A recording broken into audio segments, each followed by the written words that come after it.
ओम श्री योग वाशिष्ठ महारामायण निर्वाण प्रकरण 180वां सर्ग। श्री रामचंद्र जी द्वारा वर्णित कुंद दंतोपाख्यान में पर्वत पर वृक्ष में लटके हुए तपस्वी के वर प्राप्ति पर्यंत वृतांत का वर्णन। यानी इस सर्ग से कुंद दंत उपाख्यान प्रारंभ हो रहा है।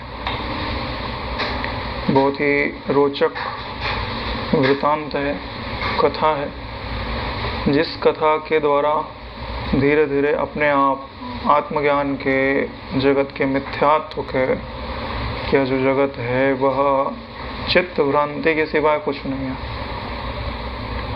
ये जो सारे संस्कार हैं वो आपके हृदय में अपने आप दृढ़ होते जाएंगे। सिर्फ संयम पूर्वक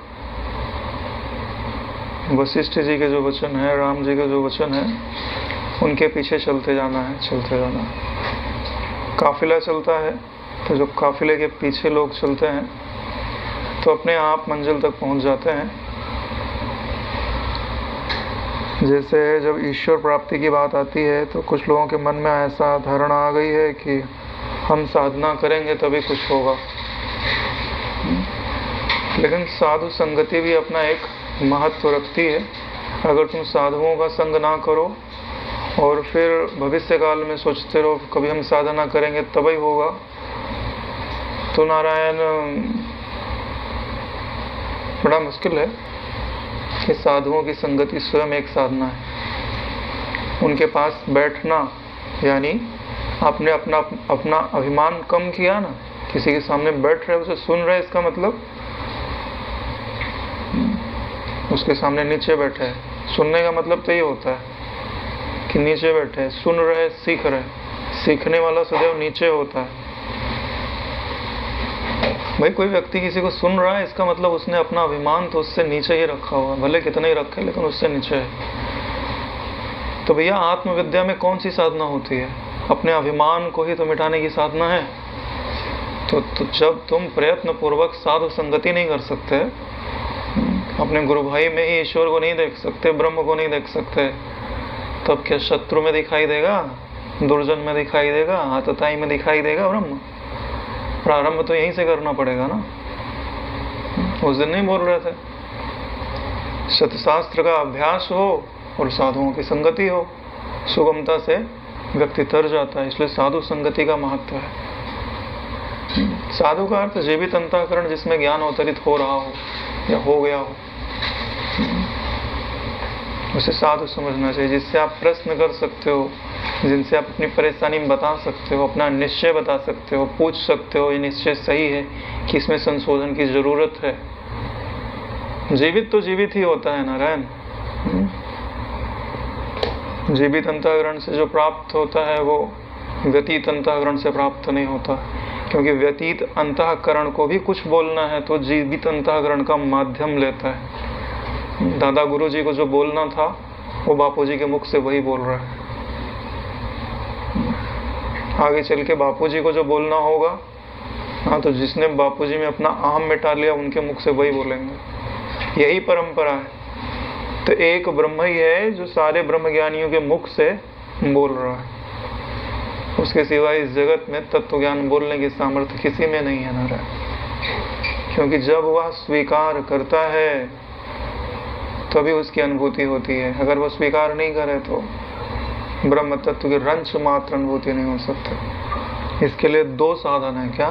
सतशास्त्र का अभ्यास, उसमें सब कुछ आ गया। आपका जप भी आ गया, ध्यान भी आ गया, सेवा भी आ गई, सब कुछ आ गया। और दूसरे पलड़े में है साधुओं की संगति, जिनके समीप बैठने से ब्रह्म विद्या याद आवे, ब्रह्म विद्या का मनन करने की तरफ हमारी बुद्धि लगे, और इनके समीप में बैठने से हमारी जो वृत्ति है वो स्वाभाविक अंतर्मुख होने लगे, ब्रह्माकार बनने लगे, अहंकार मिटने लगे, देह यह हमें दिखाई देने लगे, अपना मैं अद्वय लगने लगे।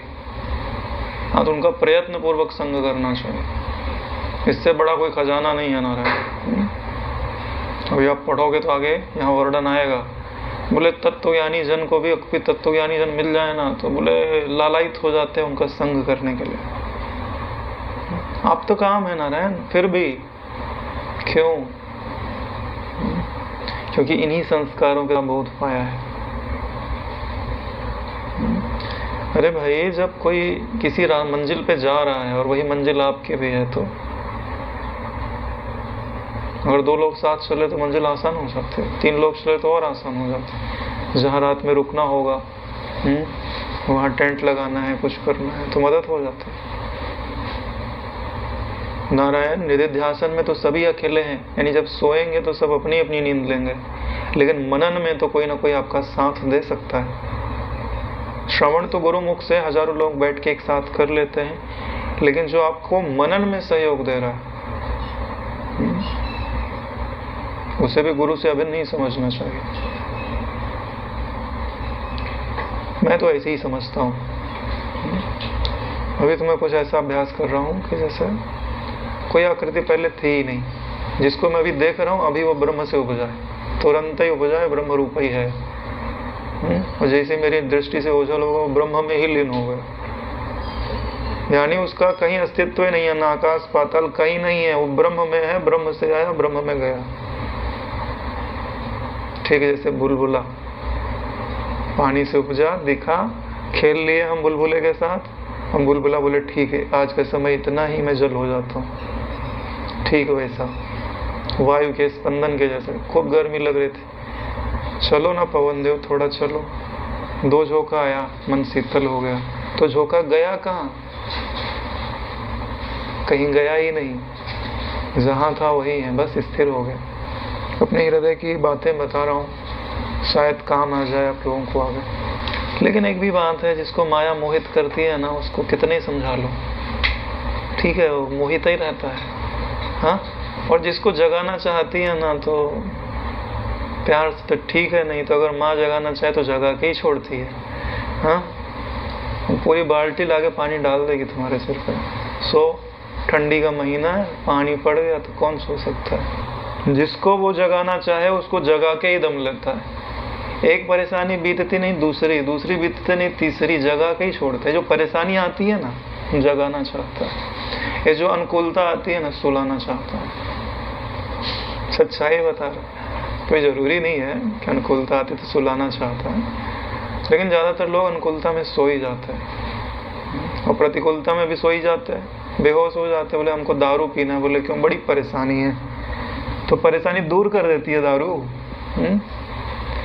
हमारे घर में ही थे ना, भाई क्यों पीते हो? अरे तुमको क्या पता हमको टेंशन कितना है। हमने बोला यार बढ़िया दवाई है यार, एक बार पी लो सारा टेंशन गायब हो जाता है। टेंशन तुम भूल जाते हो नारायण, टेंशन गायब नहीं हो जाता, परेशानियां दूर नहीं हो जाती। ठीक वही काम कर रहे हो जैसे एक डोडो पक्षी हुआ करता था पहले मॉरिशस में। तो क्या करता था, बड़ी लंबी गर्दन उसकी, दूर से ही दिखाई दे जाए तो कुत्ते पड़ जाए पीछे, तो भागने की गति बड़ी तेज, भागता तो था, लेकिन फिर जब कुत्ते दिखाई ना दें तो रेत के अंदर अपना सिर डाल के, रेत के अंदर डाल लिया। तब उसको लगता है कि अपना सिर ढक गया ना, शरीर इतना बड़ा बाहर ही है, पड़ा हुआ है, उसको क्या लगता है मेरा सिर ढक गया तो मैं ढक गया। कुत्ते पकड़ते और मार के खा जाते। धीरे धीरे लुप्त हो गया, एक को पक्षी नहीं है अभी, लुप्त हो गए। इसी कारण, इस एक आदत के कारण वो लुप्त हो गए, ठीक है, नष्ट हो गए। ऐसे ही ये जो दारू पीते हैं, दुनिया भर की चीजें हैं, नशा है, व्यभिचार है, व्यभिचार भी एक प्रकार का नशा ही है, तो व्यक्ति को नष्ट कर देता है। वो भी सोचते हैं कि हम इसके पीछे छुप जाएंगे तो परेशानियां हमको देख नहीं पाएंगे, पूरा शरीर बाहर पड़ा है, कुत्ते देख लेंगे, नोच नोच के खा जाएंगे। हाँ तो भैया ये सर्ग प्रारंभ करते हैं कुंददंत की कथा। हे भगवान, राम जी बोलते हैं, जिस प्रकार संसार की समग्र वस्तुओं के रूप की सम्यक अनुभूति के लिए सूर्य अंधकार का नाश करता है, उसी प्रकार आप मेरे इस संशय का नाश कीजिए। जैसे सूर्य देवता ना होए तो अंधकार का नाश नहीं हो सकता, सूर्य के उदय होने से ही अंधकार का नाश होता है। ठीक वैसे ही हे गुरुदेव, आप अपने वचनों से मेरे संशय रूपी अंधकार का नाश करें। संशय ही अंधकार कहलाता है। ये मैं हूं कि नहीं हूं, अंधकार, ठीक से दिखाई ना देना, इसी को तो अज्ञान। जो वस्तु जैसी है वैसी दिखाई ना देना, और जहाँ है वहाँ दिखाई ना देना। अंधकार में तो कुछ दिखाई नहीं दे रहा है, वहाँ वस्तु ढूंढना आसान है, टटोल टटोल के हम लोग नहीं ला लेते हैं। ढूंढना कठिन कहाँ है? जहाँ भ्रम हो जाता है, हो इधर और दिखे इधर, वहां ढूंढना कठिन है, अंधकार में ढूंढना आसान है। इसलिए अज्ञान हो गया तब तो कोई बात नहीं थी, अज्ञान के साथ भ्रांति हो गई, अपने आप को भूल गए तो कोई दिक्कत ही नहीं। जैसे किसी की मेमोरी चली जाए तो उसकी मेमोरी लाई जा सकती है नारायण, ठीक है, लेकिन किसी की मेमोरी ट्रांसफर हो जाए, हाँ, अब हो रमेश वो अपने को महेश मानने लग जाए, अब वो भ्रांति निकालना बड़ा कठिन है नारायण, वो बिल्कुल ही बदल गया वो। पागल जिसको बोलते हैं, मेमोरी लॉस वाले को ठीक करना आसान है, पागल को ठीक करना कठिन है नारायण।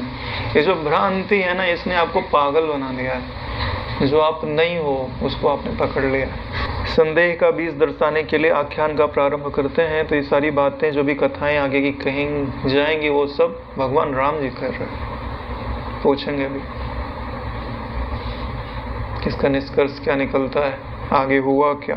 किसी एक समय जब मैं विद्या मंदिर में विद्वानों की सभा में बैठा हुआ था, उस समय कोई द्विज श्रेष्ठ ने प्रवेश करके शीघ्र ही देदीप्यमान द्युति वाली द्विज सभा को प्रणाम किया। यानी विद्या मंदिर में जहाँ विद्या का अध्ययन होता है, विद्वान लोग बैठे रहते हैं, वहाँ पर एक तेजस्वी व्यक्ति ने प्रवेश किया, द्विज श्रेष्ठ यानी ब्राह्मणों में श्रेष्ठ, और आ करके उसने प्रणाम किया है और आसन ग्रहण किया। हमने भी खड़े होकर उनका अभिवादन किया। तब प्रकरण प्राप्त अपने अधीयमान वेदांत, सांख्य आदि के सिद्धांत के वादों को बंद करके, यानी कि जो लोग वेदांत पढ़ रहे थे, सांख्य आदि के सिद्धांत पढ़ रहे थे, उसको पढ़ने के बाद जब समाप्त हुआ तो सुखपूर्वक विश्राम करने के अनंतर, सुखपूर्वक विश्राम कर लिया, उसके बाद बैठे हुए उन श्रेष्ठ ब्राह्मण से मैंने पूछा। किसने पूछा? राम जी। हे विद्वानों में श्रेष्ठ, दीर्घ मार्ग में चलने से थके हुए आप किसी अर्थ को प्राप्त करने के लिए प्रयत्नशील मालूम पड़ते हैं। यानी बड़ी दूर से आए हैं आप, थक गए होंगे, विश्राम कर लीजिए, लेकिन मनोरथ तो बता दीजिए किस मनोरथ से आए हैं आप यहाँ पर। कहिए कहाँ से आपका आगमन हुआ? ब्राह्मण ने कहा, हे महाभाग, यह ठीक है कि मैं किसी विशेष अर्थ के लिए महाप्रयत्नशील हूँ। विशेष अर्थ के लिए महाप्रयत्नशील हूँ। महाप्रयत्न का मतलब है दूसरे सारे जो प्रयत्न है ना, उससे वो बड़ा प्रयत्न है।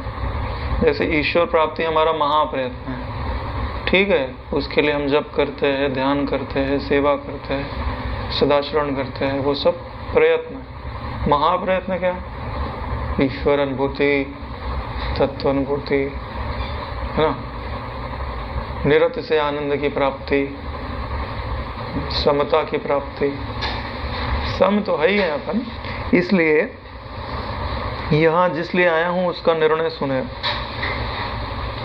इस पृथ्वी में आकाश में स्थित स्वर्ग के प्रतिबिंब की तरह वैदेह नाम का सर्व सौभाग्यों से युक्त देश है। यानी जहाँ से मैं आया हूँ उस देश का नाम वैदेह है। उसी वैदेह देश में ब्राह्मण वंश में मैं उत्पन्न हुआ, विद्या प्राप्त करके स्थित रहा। कुंद पुष्प की तरह चमकीले दांत होने से कुंद दंत नाम से मेरी प्रसिद्धि हुई। कुंद पुष्प समझते हो ना? अरे गर्मी में अपने आप फूल गिर जाता है, वाइट नहीं होता, क्या बोलता है उसका काढ़ा, उसके पत्ते का काढ़ा बना के पीते हैं। हाँ, पारिजात को ही कुंद पुष्प बोलता है। उसके इसीलिए तो माता सरस्वती को भी बहुत पसंद है। या कुंदेन्दु तुषार हार धवला, तो इनका नाम कुंददंत क्यों था? कि दांत बड़े सफेद थे इनके। इसके उपरांत उनके हृदय में बत कह रहे हैं कि वैराग्यवान हुआ। मैं भ्रांति से उत्पन्न संसार क्लेशों की निवृत्ति के लिए देवता, द्विज और मुनींद्रों के स्थान में भ्रमण करने में प्रवृत्त हुआ। हृदय में वैराग्य उपजा कि जो संसार है सो दुख ही दुख दे रहा है, तो इससे छूटने का क्या उपाय है? तो जो देवता के स्थान यानी देवालयों में जाना, ब्राह्मणों और मुनिंद्रों के स्थान यानी कि उनके आश्रमों में जाना, उनसे दर्शन करना, मार्गदर्शन पाना। अरे भाई, किसी को ज्ञानवान पाना होता है तो इसे तो करते हैं, घर बैठे थोड़ी ना मिलेगा। जैसे विद्यार्थी को विद्या प्राप्त करना है तो विद्यालय जाना पड़ता है, ऐसे ही आपको ब्रह्मबोध प्राप्त करना है, संसार रूपी स्वप्न से जगना है, तो ऐसे जगे हुए महापुरुषों को खोजना पड़ेगा। तो ऐसे स्थानों में जाना पड़ेगा जहाँ मिलने की संभावना ज्यादा होवे। इसी प्रकार घूमता हुआ मैं कभी श्री पर्वत पर जा पहुंचा। वहां चिरकाल तक मृदु तथा दीर्घकालीन तपस्या करता हुआ अखंड चेष्टा पूर्वक रहा। यानी ऐसे भ्रमण करते हुए वो श्री पर्वत पर पहुंच गए। वहां ज्यादा कठोर तपस्या नहीं, मृदु तपस्या, लेकिन दीर्घकालीन अखंड तपस्या कर रहे। तपस्या का मतलब क्या है कि इंद्रियों के अनुकूल आचरण में न बरसना। सुबह बढ़िया नींद आती है तो इंद्रियां बोलेंगे कि थोड़ा और सो लेते हैं, बोले नहीं भाई ब्रह्म मुहूर्त हो गया है, उठ जाओ। बोले बाद में नहा लेते, पानी बड़ा ठंडा है। अभी तो अनुकूलता हो गई, पहले तो सरोवर में नदी में नहाना पड़ता था तो पानी ठंडा होता था, तो नहीं भाई नहा लो। इसलिए स्नान को भी तप में ही ना जाता है। तो जप करने का मन नहीं करे तो जप करो, ध्यान करने का तो बिल्कुल ही मन नहीं करता। मन की मृत्यु किस में होती पता है? ध्यान में। ध्यान में मन की मृत्यु हो जाती है। मन का साम्राज्य जो वास्तविक ध्यान है वो घटित होता है ना, तो मन की मृत्यु हो जाती है। अब कोई लोकांतर भासने लगे, तुमने उसके साथ तदाकार करके उसी को देखने में लग गए, तो वास्तविक ध्यान नहीं है। जब तक वो प्राप्त नहीं हुआ था तब तक ध्यान घटित हुआ। जब वो प्राप्त हो गया, यानी कहीं वृत्ति किसी देश में जाके फिर से फुरने लगे, तो वो ध्यान नहीं है, वो विक्षेप है। क्योंकि आकृतियों का दिखना, उनके साथ ग्रहण त्याग करना, वार्तालाप करना, यह ध्यान नहीं होता है, यह विक्षेप कहलाता है। जो वास्तविक ध्यान है वहां मन की मृत्यु की, मन विक्षेप रूप है। बिना विक्षेप के मन की उत्पत्ति हो ही नहीं सकती। पता ही तभी चलता है कि मन है कि नहीं है जब विक्षेप होता है, नहीं तो मन का ही नाम ब्रह्म है।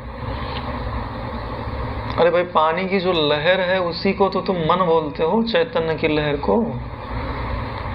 उसमें नाम रूप ऐसा मिल गया कि उसको निकाला ही ना जा सके, तो उसी को चित्त बोलते हैं। जब निकालने में सक्षम हो जाओ तो आधा ता फट गया आगे जाके, चित्त तो हो गया, शुद्ध ज्ञान हो गया, वही ब्रह्म है। और क्या करना है? पहाड़ थोड़ी तोड़ना है। हाँ, तो भैया वो वहां पे बैठ के तपस्या करते थे। उस श्री पर्वत में तृण वन आदि से विहीन एक ऐसा वन प्रसिद्ध है जो भूमि में तेज तम बादल आदि से रहित आकाश सा है। उस वन के मध्य भाग में एक कोमल पल्लवों वाला छोटा सा वृक्ष इस प्रकार स्थित है जैसे शून्य आकाश में मंद किरण सूर्य स्थित हो। यानी एक छोटा सा वृक्ष वहां पे स्थित है। उस वृक्ष की शाखा में एक पवित्र आकृति वाला पुरुष रस्सी से बना हुआ लटक रहा था। जब वहां तपस्या कर रहे थे तो एक दिन बढ़िया घूमने के लिए निकले, तो देखा तो काफी दूर तक कोई कुछ वृक्ष आदि दिखाई नहीं दे रहे थे। फिर आगे गया तो देखा एक छोटा सा वृक्ष है, और उस वृक्ष में की शाखा में कोई एक पवित्र आकृति वाला पुरुष रस्सी से बना हुआ लटक रहा है, उल्टा लटक रहा है। यानी पाँव को उसने रस्सी से बांध दिया है और नीचे लटक गया। यानी ये समझ लो कि हवा में वो शीर्षासन कर रहा है। मानो भानु ही अपनी रश्मियों से पैर बांधकर लटकता हो। यानी तेज उनका बहुत बड़ा है, लग रहा है सूर्य के जैसा तेज है।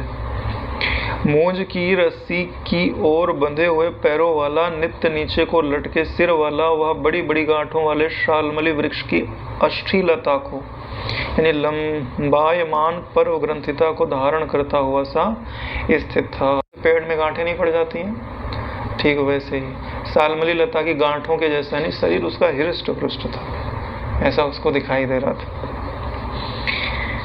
भ्रमण करते करते उस देश को प्राप्त हुए। मैंने वक्ष स्थल में अंजलि बांध कर, यानी यहाँ पे सीने पे हाथ रख करके प्रणाम करते हुए उस पुरुष को देखा और उसके निकट जाकर विचार किया।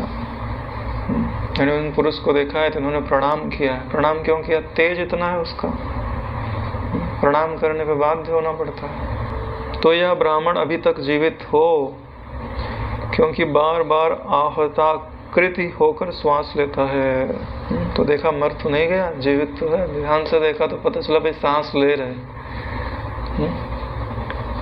और तत तत समय जन्य शीत वात धूप आदि के स्पर्श को जानता है। यानी जो ठंडी आ रही है, गर्मी आ रही है, धूप आ रही है, उसको जान रहा है। उसके अनंतर उस पुरुष को मैंने बहुत दिनों तक धूप सहकर इस प्रकार उपचर्या से धीरे धीरे अपने प्रति आश्वस्त कर लिया। जब उनको देखा तो ये कुंद दंत जी वहीं रुक गए। ठीक है, ज़्यादा धूप पड़े तो किसी चीज़ से लाके छाया कर दे। तो उन्होंने उसको आश्वस्त कर लिया कि मैं शत्रु नहीं हूँ, तुमको विक्षेप नहीं करूँगा, मित्र ही हूँ। फिर पूछा, देखो ये बड़ी चीज़ है, परिप्रश्नेन सेवया, पहले सेवा करके अनुकूल कर लो फिर प्रश्न करो। चलो कम से कम सेवा नहीं करो तो अपने वचनों से ही अनुकूल कर लो, फिर प्रश्न करो, है ना भाई। कभी कभी नहीं, आप शांत हो, गंभीर हो, आपके लक्षणों से ऐसा लगता है कि आपको तत्व का निश्चय है। मेरे कुछ प्रश्न हैं जिनका समाधान हो जाए तो अच्छा है। तो ये क्या है? शब्दों से सेवा कर ली, ऐसे ही नहीं आए अहंकार में। तो मेरे प्रश्न का एक उत्तर दे सकते हो कि नहीं दे सकते हो? हाँ तो नहीं ही देगा वो, जहाँ ढूंढते रहो। नहीं, बचपन में नहीं बताया जाता था। बोले कि भाई शब्द तो वही के वही है। जैसे अपनी माता है तो उनको माता कहे कि कोई चीज़ मांगो तो मिल जाएगा, है ना। मेरे बाप की पत्नी ये दे देते हो तो पड़े मिलेगा। हाँ, वही बातें वही की वही रहती हैं। एक का काम सिद्ध हो जाता है और एक का काम अटक जाता है। बोलने की भी तो कला होती है। इसलिए हाथ देखा जाता है ना, तो उसमें एक लक्षण पहचाना जाता है कि इससे व्यापार होगा कि नहीं होगा। तो लक्षण कौन सा होता है पता है? बोलने की कला अगर है तो व्यापार चलेगा, बोलने की कला नहीं है तो व्यापार नहीं चलेगा। तो हाथ देख के बता दिया जाता है, भैया तू व्यापार मत करियो, ठीक है, तेरे से मजदूरी ही चलेगी। क्यों? बोलने की तमीज नहीं है, कुछ का कुछ बोलते हो। ऐसे मैंने बहुत सारे लोगों को देखा, बहुत बढ़िया दिमाग, लेकिन व्यापार में असफल। क्यों? बोलना ही नहीं आता। इसके लिए हाथ देख के बताया जा सकता है। 50-50 है हमारे हाथ में। बोलने का है, ऐसा नहीं कि बोलने का नहीं है। देखा जाता है छोटी जो उंगली है ना, ये जो अनामिका उंगली होती है, इसका जो पोर है वहाँ अगर उससे छोटी है, हाँ तो बिल्कुल वो व्यापार करने लायक नहीं है, उसको बोलने में सक्षम नहीं हो सकता। ये देखा, यहाँ तक पहुँच रही है। हाँ तो 50-50 है। जिसका इससे बड़ी हो जाए, हाँ तो भैया वो तो जन्म जाते ही वक्ता होता। जब आश्वस्त कर लिया तो फिर पूछा कि हे भगवान आप कौन हैं, और हे विशालाक्ष यानी विशाल नेत्र वाले, जिसमें जीवन चिरकाल के दीर्घ उच्छ्वासों से लक्ष्य और अलक्ष्य हो रहा है, ऐसा दारुण तप आप क्यों कर रहे हैं? कि आज जो आपका जीवन है वो लंबी लंबी सांसें ले रहा है। हाँ, कभी ऐसा नहीं हो कि सांस बाहर निकल गया फिर भीतर जाए नहीं। तो तुम्हारी जो ये तपस्या है, इतनी कठोर तपस्या, आप ऐसा क्यों कर रहे हो जिसमें जान जाने का खतरा होवे? यानी लटके हैं तो ऐसा थोड़ी है नहीं कि 10 घंटा लटके रहे होंगे फिर जाके भोजन वोजन करते होंगे। लटके हैं तो लटके हैं, नारायण सिर्फ हवा पी के ही जीवित है। फिर और कौन लटक के तपस्या किया था? शुक्राचार्य जी। जो संजीवनी विद्या प्राप्त करनी थी तो उल्टा लटक के, और उन्होंने तो धुआं पी करके फिर उन्होंने तप किया। इंद्र को भी बोले थे कि ऐसी तपस्या करो तुमको भी मिल जाएगा, तो इंद्र तो पीछे हट गए। और शुक्राचार्य ने बोले नहीं, मेरे प्राण जाए तो जाए मगर मैं तप करूँगा तो उन्होंने पाया भी। तो ये जो आख्यान है ये एक चीज़ बताता है, अगर आपको कुछ भी प्राप्त करना है, संसार की वस्तु मिल सकती है तो ब्रह्म भी मिल सकता है, ब्रह्मबोध भी हो सकता है, ठीक है। और जो मतलब एकदम ढीठ बुद्धि होवे, है ना, कि बुद्धि बिल्कुल चलती ही ना होवे, कैसे समझना है, कैसे विचार करना है, तो तब तो करो नारायण, भगवान प्रकट हो जाएगा, तो ब्रह्म विद्या मांग लेना। अरे जब वस्तु दे सकता है, राज्य दे सकते हैं, तो ब्रह्म विद्या नहीं दे सकते? दे सकते हैं, लेकिन ऐसा मांगने वाले कम ही लोग होते हैं। तो हमको अभी तपोनिष्ठ होना चाहिए। भले उस तप का उपयोग आप अपने सुख के लिए ना करो, मगर तप का सामर्थ्य तो होनी ही चाहिए। कोई समाज उन्नत क्यों होता है? क्योंकि अगर उस समाज के लोग तपस्वी है तो वो उन्नत होता जाएगा। अगर प्रमादी है, तप का फल भोग रहे हैं, तो अवनत होता जाएगा। यही नियम होता है। तप भी कर रहे हैं और भोग भी भोग रहे हैं, तो वैसे चलता रहेगा। तो कम से कम बीच में तो रहो, तप भी तो करो। इसलिए यहाँ अपने हिंदू धर्म में ऐसा बना दिया गया, भाई एकादशी आती 15 दिन में, उस दिन भूख प्यास सहो, तितिक्षा करो, व्रत आते हैं, उपवास आते हैं, स्नान आता है, तीर्थ यात्रा करने जाओ, तो कष्ट ही तो है ये सब। तब उस पुरुष ने कहा, हे तापस, यानी उनको भी वो तपस्वी लग रहे हैं, मेरे कुल देश तपस्या आदि को जानने से तुम्हारा प्रयोजन क्या है? भाई क्यों जानना है तुमको? क्योंकि शरीरियों की अत्यंत विचित्र इच्छाएं तो बिना किसी प्रयोजन के नहीं होती हैं। यानी तुम्हारा प्रयोजन क्या है, पूछ क्यों रहे हो? एक तो मैं ऐसे उल्टा लटका हूँ, ऐसे बोलने में परेशानी हो रही हो, तुम जबरदस्ती हमारे मुंह में उंगली डाल के हमसे बुलवा रहे हो। इतना कहने पर मैंने प्रयत्न से और विनय पूर्ण आग्रह से जब पूछा, तब उस तपस्वी ने मुझे यह उत्तर दिया। यानी इन्होंने उनको समझा ही लिया कि नहीं, हम जानना चाहते हैं, क्योंकि हम भी तपस्या में लगे हैं, क्या उद्देश्य है, कैसे कर रहे हैं, तो हम भी आगे जाके तपस्या करेंगे, इसीलिए तो पूछ रहे हैं। बाकी कोई ऐसे तपस्या कर रहा हो तो जाके जगा के उससे पूछना नहीं, श्राप दे देगा वो। नहीं, कोई ध्यान में बैठा हो, जाओ, नहीं जग रहा है तो उसका आँख खोलो ऐसे हाथ लगा के, कि भाई खोलो, कुछ बात करो हमसे, यहाँ क्यों बैठे हो? तो निष्प्रयोजन जो कार्य होता है ना, वो फिर दुखदायी हो जाता है। इतना उनके पूछने के बाद उन्होंने उत्तर दिया है कि मैं मथुरा में उत्पन्न हुआ, पिता के घर में ही वृद्धि को प्राप्त हुआ, बाल्य अवस्था और यौवन के मध्य में यानी कुमार अवस्था में ही पद यानी शब्द शास्त्र, पदार्थ यानी अर्थशास्त्र का ज्ञाता बन गया। यानी दो चीज़ों का इनको ज्ञान है, एक तो वाक्य कैसे बनाए जाते हैं उनका ज्ञान है, और दूसरा वाक्य का अर्थ कैसे लगाया जाता है इनका ज्ञान। इस संस्कृत में पढ़ाया जाता है। उन शास्त्रों से मैंने सुना कि राजा समग्र भोग सामग्री का आश्रय होता है, यानी जितनी भी भोग सामग्रियां वो सब राजा के अधीन होती हैं। ऐश्वर्य का उपभोक्ता होता है, यानी सारे ऐश्वर्य उसका उपभोग करना की सामर्थ्य होती है। नव यौवन भोग के इच्छुकी होता है। ऐसा सुनने के अनंतर सप्त महाद्वीपों में विस्तृत इस पृथ्वी का पति और उदार आत्मा हो जाऊं, ऐसी मैं चिरकाल तक इच्छा करता रहा।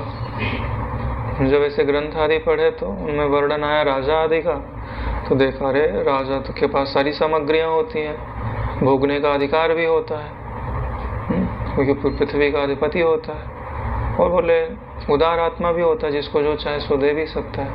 अच्छे व्यक्ति थे, राज तो चाह रहे, लेकिन उसके साथ क्या चाह रहे हैं कि दूसरे को देने की सामर्थ्य। इसलिए तो योग वासिष्ठ में वर्णन आ रहा है उनका, कुछ ना कुछ सतोगुण रहा होगा, तभी तो आ रहा है।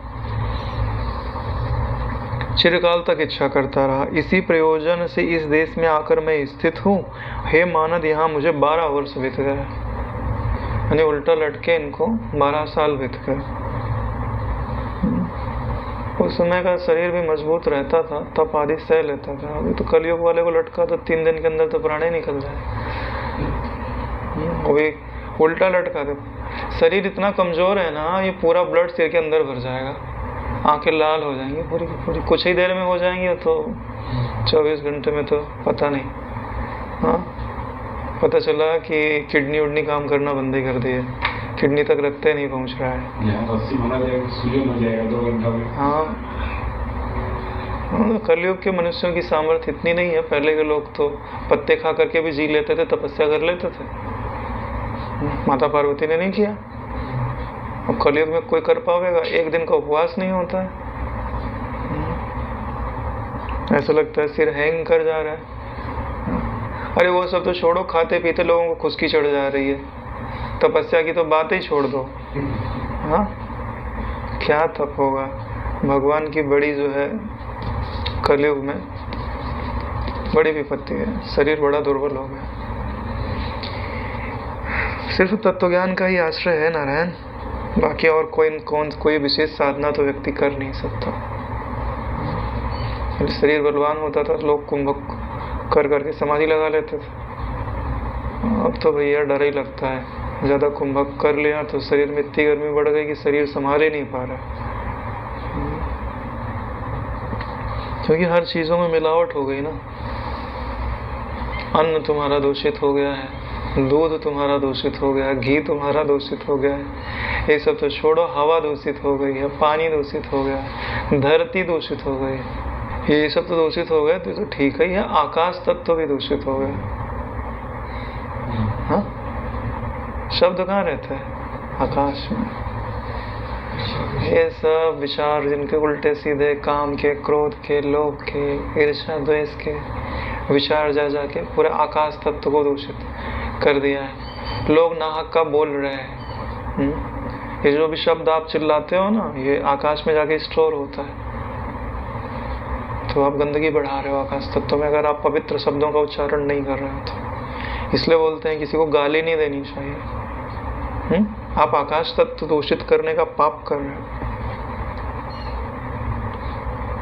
आकाश तत्व शुद्ध कैसे होता है? जब मंत्रों का उच्चारण होता है।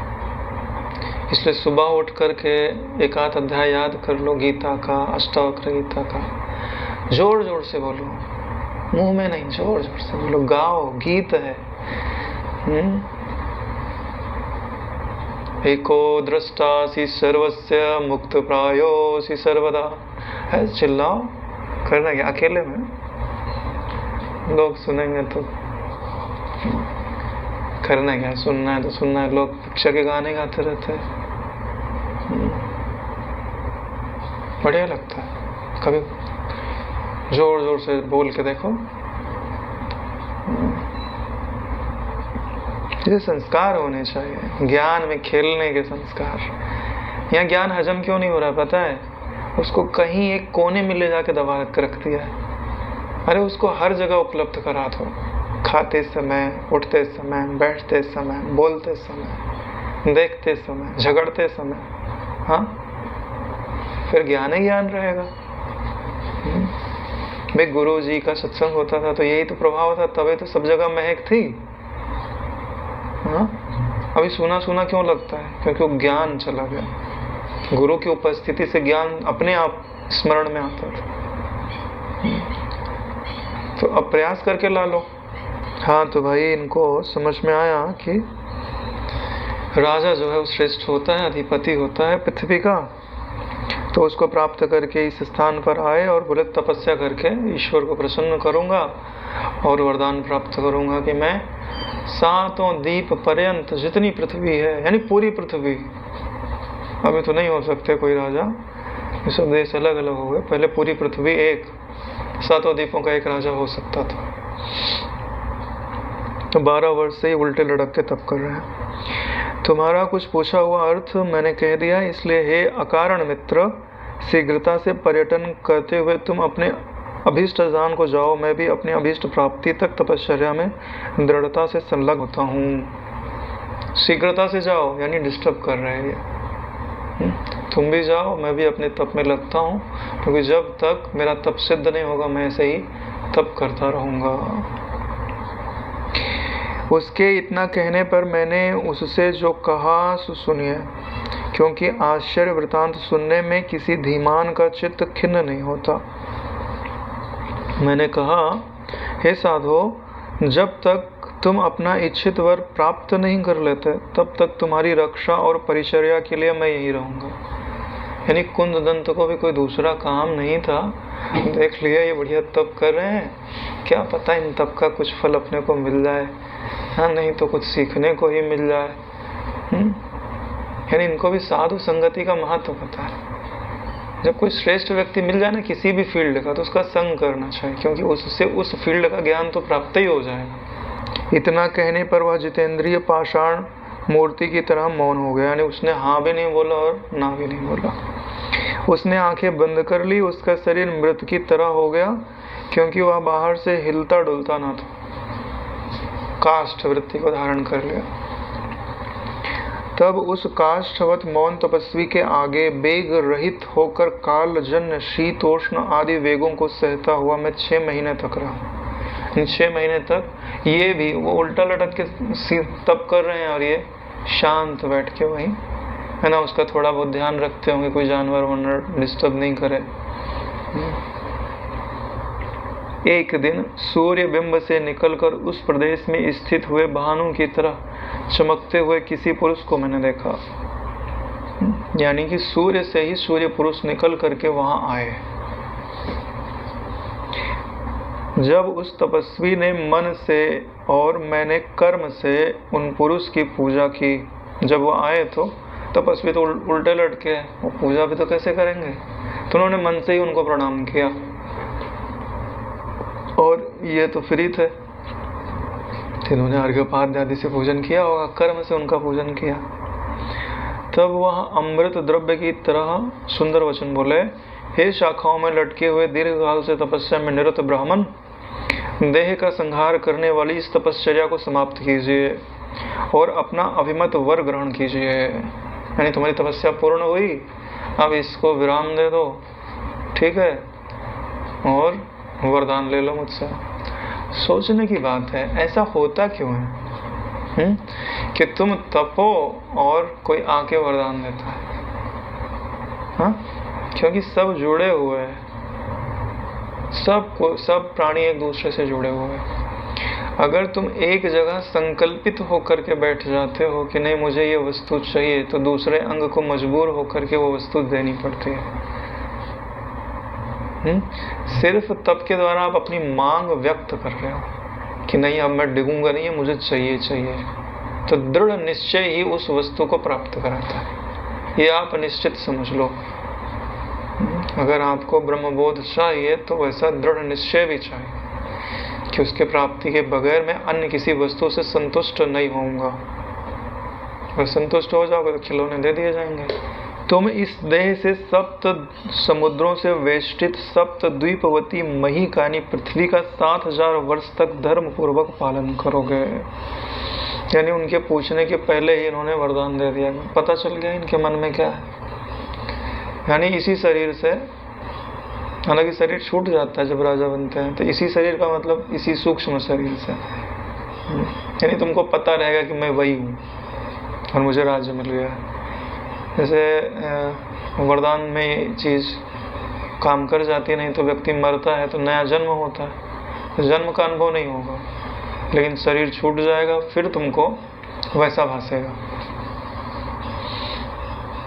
7000 वर्ष तक धर्म पूर्वक पालन करोगे। यानी अविनाशी राज्य तो नहीं प्राप्त हुआ, 7000 वर्ष का प्राप्त हुआ है। और तपस्या कितनी की है? 12.5 साल तपस्या किया है इन्होंने। इस प्रकार अभीप्सित वर देकर वह द्वितीय सूर्य सा पुरुष जहाँ से उदित हुआ था उसी सूर्य मंडल में अस्त होने के लिए प्रवेश कर गया। यानी सूर्य से आए थे और सूर्य में लीन हो गए। ठीक है, ऐसे ही सब प्राणियों को आपको देखना चाहिए कि वो आकाश रूपी सूर्य से जो सबको प्रकाश रहे, उसी ज्ञान से प्रकट होते हैं, उसी ज्ञान में लीन होते हैं। उस ज्ञान में न देश है, न काल है, न वस्तु है, न अच्छा है, न बुरा है क्या? परम आनंद, परम प्रेम के सिवाय कुछ नहीं है। ऐसा देख सकते हो तो तुम मुक्त हो। तुमको देखने वाले की हवा लगने लग जाएगी, नहीं शीतलता का अनुभव करने लग जाएगा। तुम्हें दोष नहीं देखता है तो यानी अच्छा बुरा ना सोचे, तब तो पता चले। हाँ, तुम्हारी निंदा सुना हुआ हो तो फिर उसको निंदा ही याद आएगी, तुम्हारा स्वरूप का जो प्रभाव है वो नहीं करे, अनुभव में नहीं आया।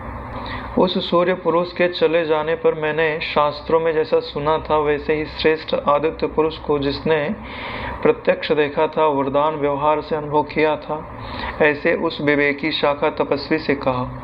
यानी कि उसने देख लिया तो समझ गया कि भगवान सूर्य ही उनके रूप में आकर के वरदान दे करके गए हैं। अब वो शाखा तपस्वी से कहते हैं कि हे ब्राह्मण, शाखा में लंबायमान होकर जो आपने तपस्या की है उसका फल आपको प्राप्त हो गया है।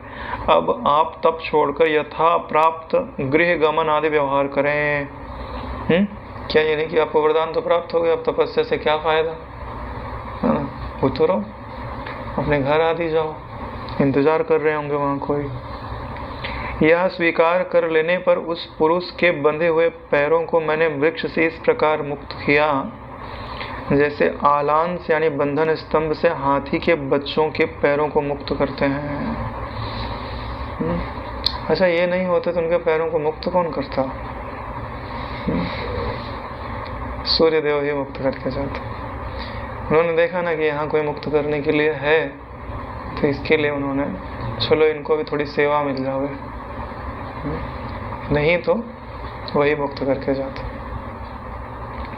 क्योंकि जितने भी तपस्या आदि में देखा जाता है तो जो तपस्या आदि में शरीर आदि की क्षति हुई रहती है वह देव दर्शन से तुरंत ही पूरी हो जाती है। और वरदान मिल गया तब तो हो ही जाएगी, क्योंकि यहीं मर गए तो फिर वरदान भोगेगा कौन? स्नान करके पवित्र हस्त हो, अघमर्षण का जप करके तप की सिद्धि के बल से उसी वृक्ष से प्राप्त फलों से मेरे साथ उसने व्रत की पारणा की। यानी ये व्रत का पालन कर रहे थे। व्रत पूरा हुआ, जैसे व्रत का पारण नहीं किया जाता है, एकादशी पूरी हुई, लाओ भाई, हाँ कुछ लाओ, खा पी के व्रत तोड़ देते हैं। हाँ, तो जिस वृक्ष में उल्टे लटके थे उसी का फल लिया और उसी को खा के उसका पारणा किया है। पारणा समझते हो? पार पहुंच गए, है ना? तो पारणा उसी के पुण्य प्रताप से प्राप्त हुए वृक्ष के स्वाद युक्त फलों से आश्वस्त हुए हम दोनों 3 दिन तक आराम के साथ वहां रहे। 3 दिन तक वहीं आराम किया। बोले अब शरीर थोड़ा पुष्ट हो जाए फिर चलेंगे। अब तो भाई सुख का समय है, अब तो तब कर लिए, अब तब का फल मिलेगा, तब तो आराम का दिन है। पैसे कमा लिए खूब ढेर सारे, तो बढ़िया महल खरीदो, रहो आराम से। यही तो व्यक्ति करता है। तत्वज्ञानी ऐसा नहीं करता है। बिना तप के ही उसको सदा आराम है। देखने में पूर्ण तपस्वी भी है और देखने में पूर्ण आश्वस्त भी है। दोनों ही रूप उसके और दोनों ही स्वाद एक साथ ले रहा है। जैसे भगवान सूर्य तप भी कर रहे हैं और अपने ब्रह्मानंद में मस्त भी है। यानी तप जो है वो दूसरे की दृष्टि में है, उसकी दृष्टि में तप नहीं है। उसकी दृष्टि में वो उसका स्वभाव है। जो ब्रह्म को प्राप्त हो जाते हैं ना, उनका स्वभाव ही आपको परम तपस्वी के जैसा लगेगा। अगर वो बदल नहीं लेते हैं तो क्योंकि तपस्या करके ही ब्रह्म बोध पाया ना, तो तपस्या बरकरार रहती है। क्योंकि उससे च्युत होने का कोई कारण नहीं होता। जैसे बापूजी ने ध्यान करके ज्ञान पाया तो बड़ा आग्रह था, ध्यान ही करते रहे बैठे। वो तो जबरदस्ती जगह के यहाँ लगाया गया, नहीं तो बापूजी को आप देखते तो आपको उसी बात का प्रमाण मिलता जो भी मैं कह रहा हूँ। जैसे जो भक्ति करते करते ज्ञान को प्राप्त हो जाता है, फिर वो भक्ति में निष्ठ हो जाता है, उसके जीवन से फिर भक्ति का प्रमाण मिलने लगता है। जो श्रवण मनन निधिध्यासन के द्वारा प्राप्त हुआ है उसको ऐसा महक रहती है। तो 3 दिन तक वो लोग साथ में रहे वहां पर। सप्तद्वीप और समुद्रों से व्याप्त दिशा वाली समग्र पृथ्वी का उपभोग करने के लिए वृक्ष में शरीर लटका कर ऊपर की ओर पैर कर कठिन तपस्या करने के अनंतर सूर्य पुरुष से अपना इच्छित वर प्राप्त करके उसी वृक्ष के नीचे 3 दिन तक विश्राम कर पाद पीड़ा आदि की निवृत्ति हो जाने पर, यानी पाँव में जो दर्द था वो दूर हो जाने पर, वह ब्राह्मण मुझ मित्र को साथ लेकर अपने भवन मथुरा को जाने के लिए प्रवृत्त हुआ। बोले आपने 6 महीने साथ दिया है, चलो हमको पूरी पृथ्वी का राज्य तो मिल ही रहा है, तुम भी रहना सुख से वहाँ पे। तो इनका जो घर है वो कहाँ है? बोले मथुरा में। तो इनको भी साथ लेकर के वहाँ पर जाएंगे। 180वां सर्ग यहीं पर समाप्त होता है। अगला सर्ग कल पढ़ेंगे, बहुत समय है अपने पास। जल्दी जल्दी क्या पढ़ना। ओम कायेन वाचा मनसेन्द्रियैर्वा करोमि यद्यत् सकलं परस्मै श्री सद्गुरुवे समर्पयामि। ओम सहनावतु सहनौ भुनक्तु सह वीर्यं करवावहै तेजस्विनावधीतमस्तु मा विद्विषावहै। ओम शांति शांति शांति। श्री सद्गुरुदेव भगवान की जय।